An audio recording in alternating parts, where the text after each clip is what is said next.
We are almost at 3,000 British pounds on the GoFundMe. We need 64 more to hit that 3K mark. I know we could do it. Hit that exclamation point Raffer in chat. If you guys need the links, we are super close to hitting that 3K. There's a lot of donations outside of that. I got to imagine we're at least at 3,000 or 4,000 just going directly to Raffer himself. And then between the subs and the $1,000 we got from there it is. So first world problem. We got to be cranking along. We got to be hitting at least 1,500, almost 1,700, almost 2K here in the stream. So you guys have absolutely been popping off. We set out a goal to do the right thing and help out Raffer and Tiggy, and you guys have responded in spades. And thank you so much. We'll obviously see where we end up at the end of the night, but you guys are an amazing community, and I've said that for years. And this is just another opportunity and another day where you guys prove me right. So with that, we're heading into picks and bans for game 2. Bobby, you ready? I am absolutely ready. Kirmi and the Cuties took the first side again. They stuck with the set ban. This time they are sick and tired of that Cullen and his unkillableness and how much damage he does. They tossed him too, and they're banning the Persephone also. The Willy Wanglers sticking with the Apollo ban. I don't remember if they banned the Kepri. I think they did, but I'm not 100% sure. I think these are the same bans as game 1 minus the Cullen. Yeah, I think so. And then that's an M ban again. So the Willy Wanglers sticking with the same bans. Kirmi and the Cuties banning away the Cullen now instead. I want to see if they're picking that Scylla, and that's what they're hovering. The Scylla looking like they're picking that away. I think with extra large poncho on that Scylla looks flawless. He's been playing it really well. He's been piling it really well. I think it's a good first pick and taking it away because the Willy Wanglers have showed that they want that pick every time. Yeah, I was actually really surprised that we didn't see the Scylla ban, but it makes sense. I guess they're giving it to Kirmi here. Is that a bait pick, right? Because it was on the Willy Wanglers before. It was Poncho that was on it. Yeah, Kirmi is their ADC. Kirmi is their ADC. Okay. Yeah, I don't think he's playing Scylla ADC. Maybe you're right. Maybe this is a Scylla ADC that we've been looking for. And the Willy Wanglers are taking the Sobek again. And this time, the Cupid, which was banned game 1, is been let through. And the Willy Wanglers scoop them up. And in response, Kirmi and the Cuties picking the Jingwei, which is a really good pick into the Sobek Cupid. And the Kabrakan, which is a good pick into Cupid himself. Not great into Sobek, though. Here we see the Morgan come out. I mean, that's a dangerous combo. You got the double Cupid ults. You got double Sobek dives if you really want it. One of my favorite things to do with the Morgan is you build that poly proc, you loop around, you pop one of the carries, and then you turn into a tank and you just ruin the backline. And they have so much good team fight presence already with the Cupid and Sobek. Adding a Morgan to the mix where she can pick and choose what she wants.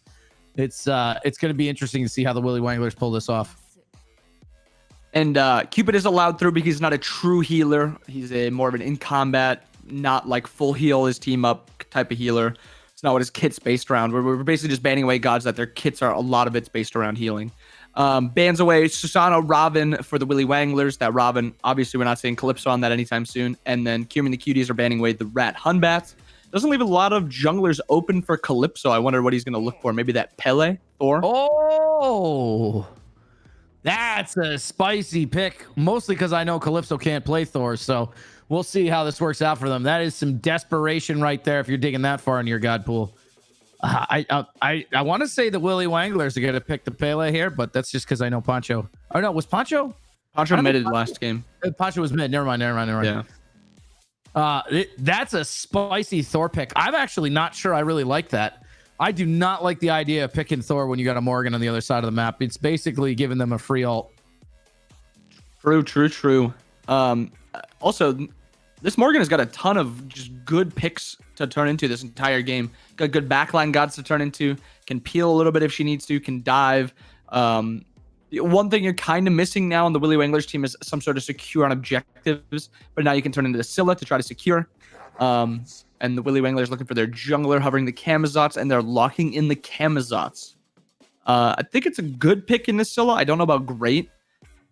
Just allows you to get into the ult, and Scylla can't trade back with you, but she can try to just get away. I don't know exactly what this Kamazots is going to do into the enemy team. You blink onto the Jing ults away or gets Geb shielded. Same with the Scylla. Maybe it's just to try to snowball this game in the early game. What do you think? I wonder if they're doing the double Kamazot strat that we saw during the SPL World Finals, right? You can't peel a Camazot who's in his ult, right? Like he can chase you down, he can run you down, he can jump into the back line and ult, and there's absolutely nothing you can do about it. You've only got so many Geb shields, and if you got 2 Camazots bearing down on your carries, I think you're kind of correct though, where there's so much just distance that the Jingwei and the Scylla can create with their ults and their dashes. It almost doesn't make sense to go the Camazots here, because the second you see them kind of blink into the back line, you just Scylla dashing away and use your ult to self peel or use Jingwei ult out. I don't really see that as being too valuable a transformation or a strategy into a team comp like this. So we'll see which direction the Morgan picks. Maybe the Zots is there to try and get those abilities out, and then they'll follow up with something else. But I'm not sure I like the Willy Wangler team comp here. I prefer Kirby and the Cuties, but again, having that Thor ult that you've now given to the Willy Wanglers, I think is a mistake. I think it's hard to dive this to the Jing anyway, so maybe they're just looking for something that can just get onto the Thor and then just 1v1 the Thor, because the Kama does have a good matchup into Thor, just in like a 1v1. So maybe that's kind of what they're thinking. You can't really kill the Scylla Jing, so kill someone else. I don't know. Speaking of killing it, Adam Hanlon from the chat, and then Chris just took out 94 British pounds of the GoFundMe goal, puts us over the 3K. We killed the 3K goal. We're killing it on the direct donos to iRAFFER and Tiggy through PayPal, and we're killing it on the stream. But we popped that 3K mark. That was definitely something we wanted to hit tonight. And thank you guys both for pushing us over there. I think that's 10-piece McNuggets and a Hanlon in the chat. You guys are amazing. Claps and hearts to you guys. You're wonderful. Freya, come here. Come say hi. Come say hi. Say thank you. She says thank you to you guys. You're all amazing. All right. What do you think? You ready to get in the game, Bobby? Who do you think is going to win? I really like Kermie and the Cuties team comp here. I see one glaring weakness on Kirmi and the Cuties team, and it's that their early game is very, very bad. Yeah. Geb Jingwei dual lane, and that's kind of the dual lane you say when you're like, you just say you want to lose the laning phase. You're like, yo, let's go Geb Jingwei. And then you have a Scylla in mid, Bracken jungle or solo, Thor jungle or solo. You really don't have pressure anywhere on the map. I wonder if they can kind of get through this early game, play to that mid game, play to that late game, and be able to win from there. But the Willy Wanglers have a lot of early game, other than the Morgan. Ama's now a pretty much early, mid, late game all-time god. Sobek plays really well early. Cupid plays really well early. A lot of kill potential in that dual lane. And then Kama to just like run it down into the jungle. I think the thing that if I'm Kirby and the Cuties here, I'm looking, games on the line. I now got a reverse sweep of best of 3. I'm looking to stall the game out as long as I possibly can until that Scylla Jingwei come online. I think that's really the only strategy that can. I think, it's an interesting approach to take because, when you get to like the SPL level where, teams are really good at closing out games and pushing leads and, fighting against the stall, that it's not a great strategy. But when you can really delay a game and really push back a game with a couple of good big team fight ults like Geb, Thor, Bracken, right? It makes it so much easier to kind of stretch that game out to the point where your carries come online, even if they're hyper late game, like we see with like a Scylla and a Jingwei. I don't know what your thoughts are on that one. I agree completely with that. I just think if you look at the Willy and the Wanglers comp, they have objective damage. They've got good sustain, not great. They have a lot of objective burn. The one thing they're missing is a little bit of secure, but if they can kind of push Kirmi to take these fights on objectives, take fights on buffs, it's going to be very, very hard for Willy and the Wanglers to lose these early game fights. And it's kind of up to Kirmi and the Cuties to mitigate losses, give up stuff that that's not going to lose them the game, but not give up too much that they're too far behind that when their team fighting comp comes online, it's good. So you have to find the happy medium. And that's what PK did really well, is they knew when their team came online and they knew kind of when they needed to start to fight and what they could give up. So obviously Kirmi and the Cuties are not the Pittsburgh Knights, but if they can play the comp like that, even semi like that, I think they give out a good chance. But I would give a slight edge to the Willy Wanglers comp because of that early game. All right, I'm taking Kirby and the Cuties. You're taking the Willy Wanglers. Our casters are ready. Our players are ready. Let's get on to game 2. This could be the end of the whole tournament. 15,000 gems on the line. Take it away, guys. Thank you, Wraith and Bobby on the desk. Game number 2, Fuzzy, and potentially the one that ends it all. Willy Wanglers with an impressive Game 1 performance. Now I have to go against this really heavy late game focused comp that Kirmi and the Cuties have put together. I think Bobby hit it really well. This is a very late game comp, and if you just want to lose the duo lane, you play Geb and you play Jingwei. That's exactly what you want to do, and that's one of the worst comps you can really get into, and Cupid plays really well into Jingwei, because even though she might be able to ult away with that airstrike, a heart bomb that could be placed right while she's charging up that ultimate could destroy her in mid-flight. So it seems that, in my mind, the Willy Wanglers, this is all theirs.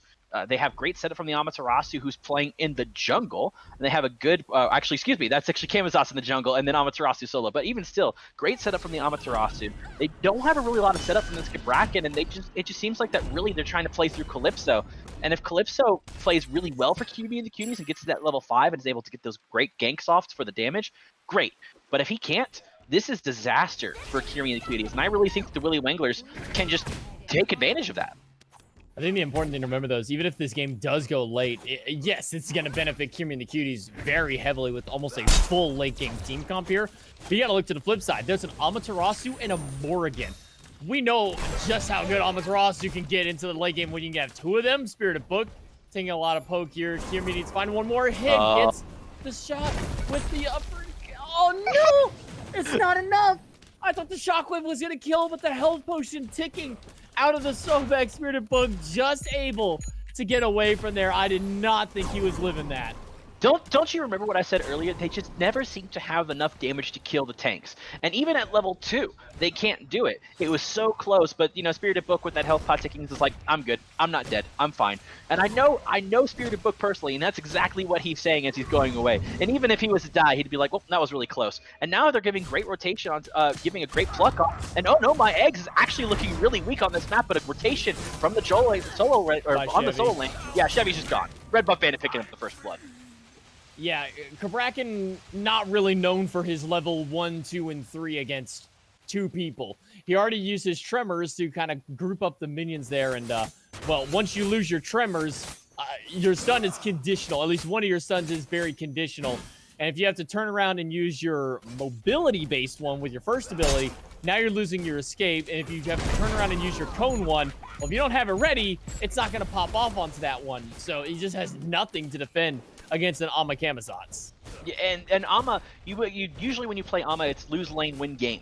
And if you can get your Amaterasu ahead and get Hermes, specifically Hermes in this game, to just rotate around and do what he was doing on what he did with the Kakolin, it's disaster for Kirmi and the Cuties. And you really don't want him to start roaming around, because Bracken can bring some things to the team fight. He can wall off some objectives, but it's really dangerous if he's able to do that. And Spirited Book is able to steal a purple buff with just a pluck and a tail whip. And he's just plucking the damage dealer away, making sure that Kirmi dashes away so that the damage from the tail whip could actually secure it. And that's just Spirited Book playing Spirited Book things. Remember when y'all almost killed the Sobek earlier, but you didn't? Now he's stealing your purple buff instead. Great times, bro.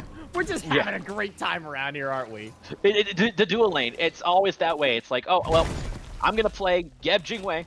I know I'm gonna lose the lane, but you know what? I'm going to farm to level 20. Both of us are gonna get there, and really Geb just becomes effective once he hits level 12, so that he can get that second relic. But until he gets that second relic, this is a pretty hard lane for them to win. And Kirmi and the Cuties really have to step up, but Chevy's trying to see if he can battle Hermes.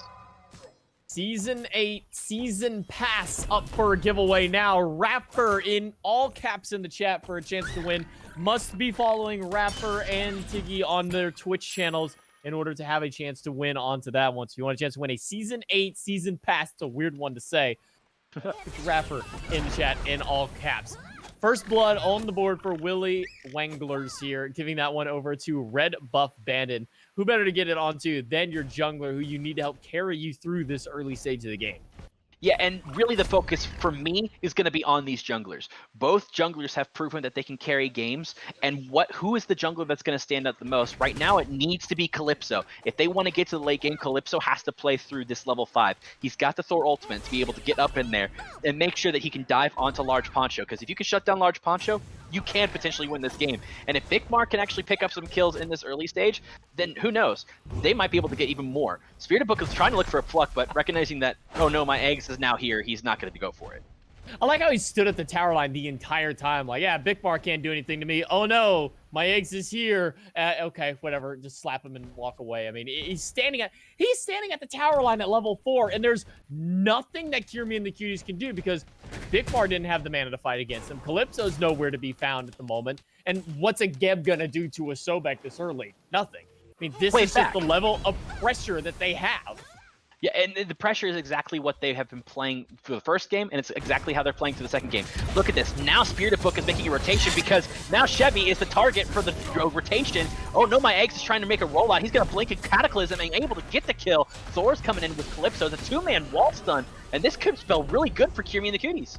But that's 2 ultimates expended just to kill the Soul Laner, who was at basically 0 HP. They're going to get the fling back and a transformation from Ponchos. He's going to go up into his own Battle to now chase Bigmar. Crush, though, is going to be enough of a deterring factor to where they're not going to continue to push through onto that one. A little bit of a game pause here as the players kind of getting themselves resituated onto it. But it looks so good at a team fight there for them to potentially kill the Soul Laner, but then they wasted that Thor dunk on someone who is already dead.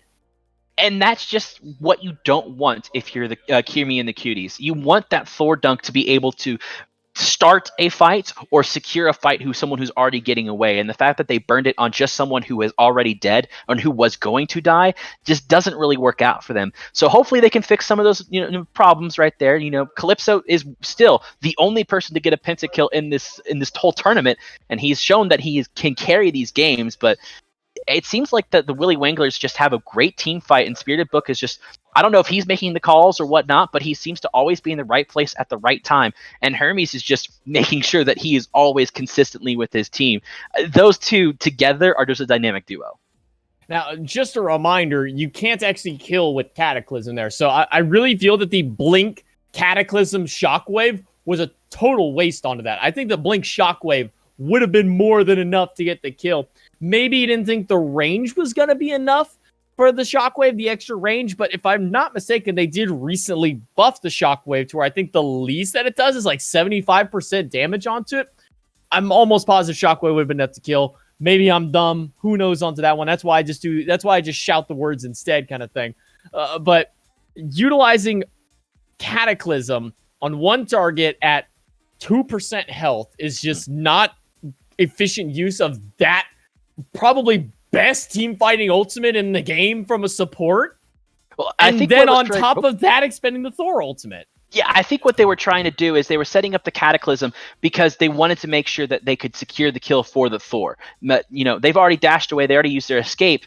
The problem is that the Shockwave then was secured the kill, and I don't think they recognize that Shockwave does that much down to damage now. So that was the secure kill, but if that kill got onto Thor with a Thor dunk, that could have been a different story. We could be saying a completely different thing, but because the Shockwave did get that buff, I think it was 2 or 3 patches ago, J-Mac, I think you're right. And then on top of that buff damage, the Cataclysm, as you said, not secure going for the kill. Cataclysm's just there to set up the team and do a little bit of damage with that. I really think that it just wasn't quite there, not quite what they wanted to do. I think they had the idea, and I think the idea was great, but it just wasn't executed properly. But maybe Kirmi and the Cuties can start executing those ideas a little bit better now that they know how much damage this Cataclysm does and how much damage the Shockwave does now as well. I mean, you'll never truly know how much Cataclysm does for a hard number, but I can give you a percentage number at least. I think it's 30. If you read the is it 30 at all ranks? I thought it was a scaling one. No, maybe it is just 30%. I don't know.